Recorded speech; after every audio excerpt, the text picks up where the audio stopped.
April 1st, 2026 शाम के 6:35 Florida का लॉन्च पैड 39B 54 साल की खामोशी के बाद आर्टेमिस 2 की परवाज शुरू होती है। Good afternoon from the space coast of Florida, where 4 astronauts are about to suit up for NASA's boldest test flight in a generation. इस कैप्सूल में मौजूद 4 इंसान सिर्फ सफर नहीं कर रहे, वो मौत को दावत दे रहे हैं। 11,26,992 किलोमीटर सुनने में शायद सिर्फ एक नंबर लगाए, लेकिन इसकी असली हैबत का अंदाजा लगाने के लिए जरा जमीन पर आए। तसव्वुर करें आप फ्लोरिडा से उड़ान भरते हैं, घंटों थका देने वाला सफर करके पहले दुबई पहुंचते हैं और फिर वहां से एक और तवील फ्लाइट लेकर सीधा ऑस्ट्रेलिया के शहर सिडनी लैंड करते हैं। तकरीबन 24,000 किलोमीटर लंबा है। आपको ये चक्कर एक बार नहीं, पूरे 47 बार लगाना होगा। जी हाँ, यानी 11,26,992 किलोमीटर का खौफनाक रास्ता। ये फासला दिमाग को सुनकर देने वाला है और आर्टेमिस 2 हमें वहां ले जा रहा है जहां आज तक किसी इंसान की नजर नहीं पहुंची। लेकिन यहां तक पहुंचने में हमें इतना वक्त क्यों लगा?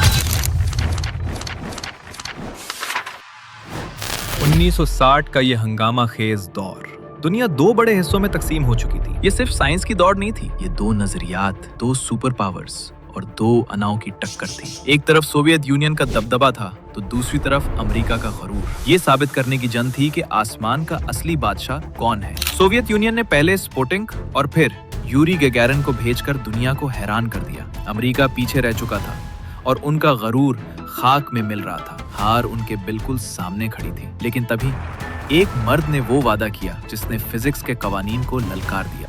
Before this decade is out, of landing a man on the moon and returning him safely to the earth.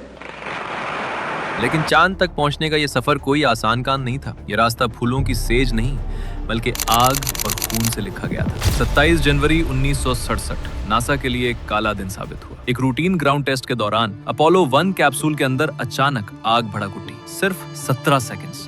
सिर्फ 17 सेकंड्स में 3 बहादुर खल्लाबाज अपनी जान से हाथ धो बैठे। पूरा अमेरिका हैरत में था। लोग कहने लगे कि शायद हमने हद से बड़ी उम्मीद लगा ली है, शायद चांद हमारी पहुंच से बाहर है। मगर नासा ने हार नहीं मानी। अगले 20 महीनों तक एक स्क्रू, एक वायर और पूरे डिजाइन को दोबारा चेक किया गया। हजारों इंजीनियर्स दिन रात एक कर रहे थे, क्योंकि उन्हें पता था कि दुनिया उन्हें देख रही है। फिर आया अपोलो 8 का वो वक्त। दिसंबर 1968 में पहली बार इंसान ने जमीन की ग्रेविटी को छोड़कर चांद का चक्कर लगाया। उस दिन जब खल्लाबाजों ने चांद की सतह से जमीन को उगते हुए देखा, उस अर्थ राइज ने पूरी इंसानियत को एक कर दिया। अब दुनिया को यकीन हो गया था कि मंजिल दूर नहीं। और फिर 20 जुलाई 1969 की वो तारीखी रात आई। पूरी दुनिया की नजरें टीवी स्क्रीन पर जमी हुई थी। नील आर्मस्ट्रॉन्ग और बिज ऑल्ड्रिन एगल लैंडर में चांद की सतह की तरफ बढ़ रहे थे। फ्यूल खत्म हो रहा था, अलार्म्स बज रहे थे, लेकिन फिर खामोशी छा गई। The eagle has landed. Neil Armstrong ने जब चांद की खामोश और गिर्द आलूद सतह पर अपना पहला कदम रखा तो उन्होंने वो अल्फाज कहे जो सदियों तक याद रखे जाएंगे। It's one small step for man, one giant leap for mankind. ये एक इंसान का छोटा सा कदम है, मगर इंसानियत के लिए एक बहुत बड़ी छलांग। हम जीत चुके थे। चांद अब सिर्फ एक ख्वाब नहीं था, वो इंसानी कामयाबी का निशान बन चुका था। लेकिन चांद की ये दास्तान हमेशा इतनी आसान नहीं रही। 1970 में अपोलो 13 के दौरान दुनिया ने वो मंजर देखा जिसने सबके रोंगटे खड़े कर दिए। चांद के रास्ते में कैप्सूल के ऑक्सीजन टैंक में धमाका हुआ और ह्यूस्टन, हमें एक मसला दरपेश है कि वो मशहूर कॉल गूंजी।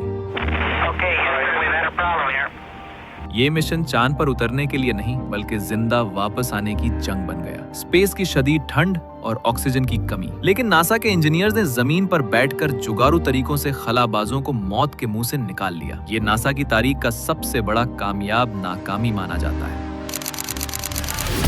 अगले कुछ मिशंस में हमने चांद पर गाड़ियां चलाई और गोल्फ तक खेली।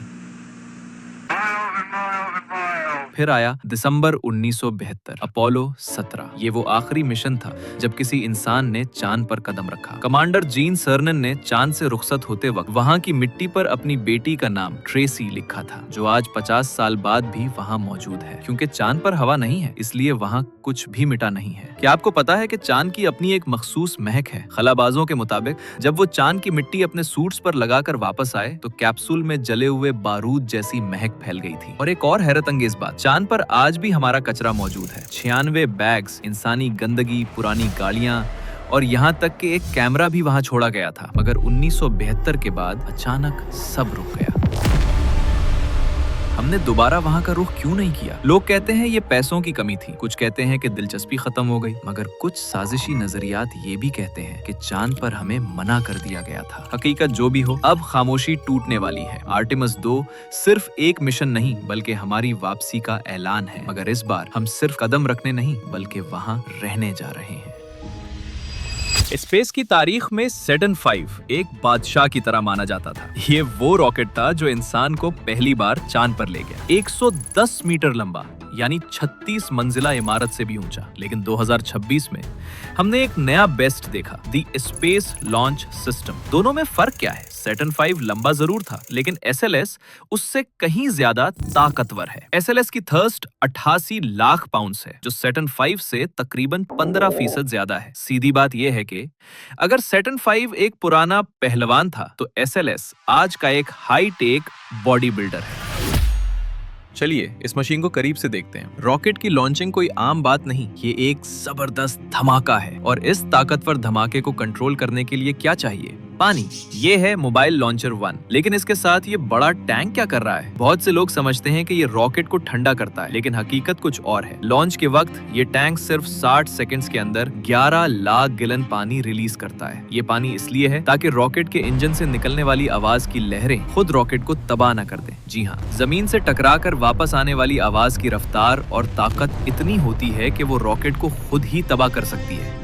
रॉकेट के नीचे ये 4 इंजन्स जो आप देख रहे हैं, ये RS-25 इंजन्स हैं। दिलचस्प बात ये है कि ये वही इंजन्स हैं जो पुराने स्पेस शटल्स में इस्तेमाल होते थे, मगर आर्टेमिस 2 के लिए इन्हें अपग्रेड करके मजीद खतरनाक बना दिया गया है। जब ये चारों इंजन्स एक साथ स्टार्ट होते हैं तो ये इतनी ताकत पैदा करते हैं कि फ्लोरिडा की जमीन कांपने लगती है। लेकिन SLS को असली रफ्तार इसके साथ लगे 2 सफेद सॉलिड रॉकेट बूस्टर्स देते हैं। लॉन्च के पहले 2 मिनट्स में 75% ताकत यही 2 बूस्टर्स देते हैं। ये हर 1 सेकंड में 6 टन फ्यूल जलाते हैं। इनके बगैर ओरायन कैप्सूल कभी जमीन की ग्रेविटी को तोड़कर चांद तक नहीं पहुंच सकता था। क्या आपको मालूम है कि एक बार जब इन्हें आग लगा दी जाए तो इन्हें बंद करना नामुमकिन है? इसका ये बड़ा सा ऑरेंज हिस्सा कोर स्टेज कहलाता है। इसका रंग ऑरेंज क्यों है? दरअसल ये कोई पेंट नहीं बल्कि ये एक मखसूस इंसुलेशन फोम है जो फ्यूल को ठंडा रखने के लिए स्प्रे किया जाता है। इसके अंदर 20 लाख लीटर से ज्यादा लिक्विड हाइड्रोजन और 7,42,000 के करीब लिक्विड ऑक्सीजन भरी होती है। ये फ्यूल इतना ठंडा होता है कि अगर आप इसके करीब जाएं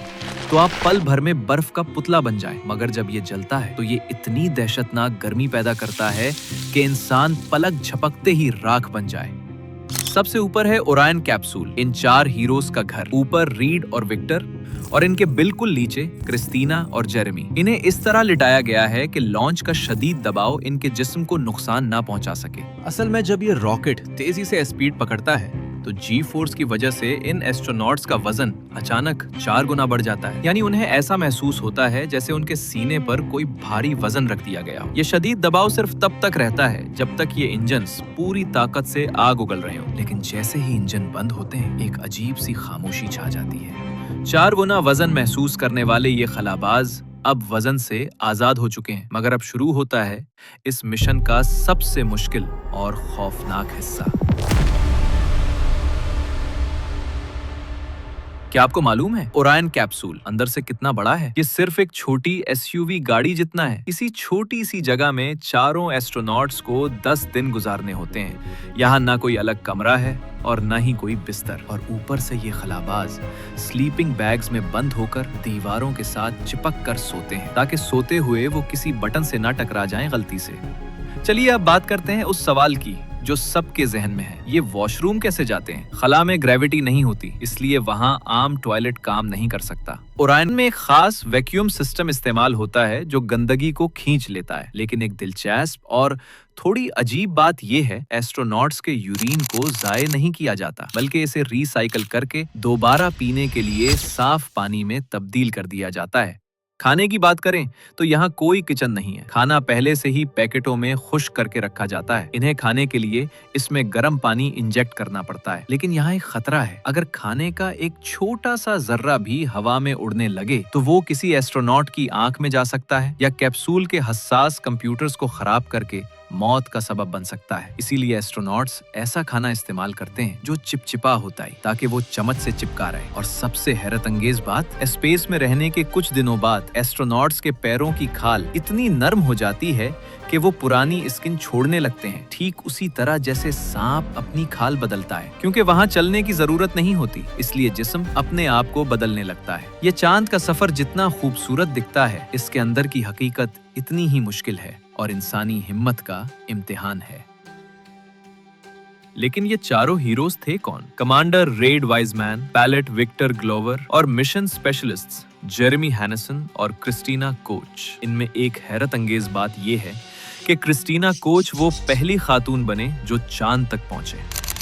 क्या आपको मालूम है कि ये एस्ट्रोनॉट्स चांद की फॉर साइड यानी पिछली तरफ गए थे? उस वक्त ये जमीन से तकरीबन 4 लाख किलोमीटर दूर थे। इंसानी तारीख में आज तक कोई इंसान इतनी दूर नहीं गया था। उस लम्हे ये पूरी दुनिया से कट गए थे। न कोई सिग्नल था और न ही कोई राबिता, सिर्फ गहरा अंधेरा और चांद की खामोशी। जब ये 10 दिन का मिशन खत्म हुआ तो सबसे खौफनाक मरहला शुरू हुआ, वापसी। जब ओरन कैप्सूल वापस जमीन के एटमॉस्फेयर में दाखिल हुआ तो इसकी रफ्तार 40,000 किलोमीटर पर आवर थी। ये रफ्तार इतनी तेज थी कि कैप्सूल के बाहर के हवा आग बन गई और हीट शील्ड का टेम्परेचर 5000 डिग्री फ़ारेनहाइट तक पहुंच गया था, यानी सूरज की सतह जितनी गर्मी। लेकिन यहाँ नासा ने एक ऐसी टेक्निक इस्तेमाल की जो 99% लोग नहीं जानते। इसे कहते हैं एस्केप री एंट्री। कैप्सूल जमीन की हवा से टकराकर पहले थोड़ा ऊपर उछला, बिल्कुल वैसे ही जैसे हम पानी पर पत्थर फेंकते हैं ताकि वो जंप करे। ये इसलिए किया गया ताकि कैप्सूल की रफ्तार कम हो सके और एस्ट्रोनॉट्स पर पड़ने वाला दबाव उनकी जान न ले ले। आखिर में जब ये कैप्सूल पैसिफिक ओशन के करीब पहुंचा तो 3 बड़े पैराशूट्स खुले, मगर खतरा तब तक टला नहीं था, क्योंकि पानी से टकराते वक्त अगर कैप्सूल का एंगल थोड़ा सा भी गलत हो जाता तो ये पानी किसी सीमेंट की दीवार की तरह सख्त महसूस होता और कैप्सूल के परखचे उड़ सकते थे। और जब आखिरकार इस कैप्सूल ने पैसिफिक ओशन में स्प्लैश डाउन किया तो सफर वहां भी खत्म नहीं हुआ। एक हैरत अंगेज बात यह है कि पानी में आने के बाद भी तकरीबन 2 घंटे तक कैप्सूल का दरवाजा नहीं खोला गया, क्योंकि री एंट्री की वजह से कैप्सूल की आउटर शेल इतनी गर्म थी कि वो किसी इंगारे जैसी बन चुकी थी। अगर बाहर से कोई उसे छू लेता तो उसका हाथ पल भर में जल जाता।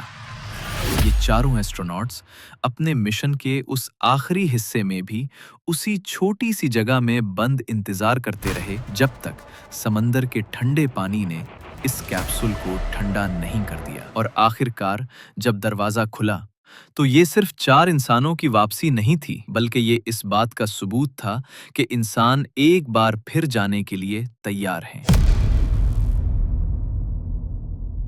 आर्टेमिस 2 की इस कामयाबी ने 50 साल बाद ये साबित कर दिया है कि इंसान अब लो अर्थ ऑर्बिट से निकलकर डीप स्पेस में वापस पहुंच चुका है। लेकिन ये तो सिर्फ एक शुरुआत थी, असली कहानी तो अभी आगे है। अगला सबसे बड़ा और हिस्ट्री मेकिंग स्टेप है आर्टेमिस 4। ये वो वक्त होगा जब इंसान सिर्फ चांद का चक्कर नहीं लगाएगा, बल्कि इतने सालों बाद चांद की जमीन पर सच में कदम रखेगा। और इस बार लैंडिंग किसी आम जगह नहीं, बल्कि चांद के इस साउथ पोल पर होगी, जहां अरबों सालों से सिर्फ अंधेरा और खामोशी है। और सफर वहां भी नहीं रुकेगा। इसके बाद का टारगेट है जहां इंसान चांद के पास अपना पहला स्पेस स्टेशन लोनर गेट वे बनाना शुरू करेगा। एक ऐसा घर जो जमीन से लाखों किलोमीटर दूर स्पेस के नए राजों का दरवाजा खोलेगा। चांद तो सिर्फ एक बहाना है। ये सारी तैयारी, ये सारी मेहनत इस सबसे बड़े सफर के लिए है जिसका ख्वाब इंसानियत हमेशा से देख रही है। Mars, red planet.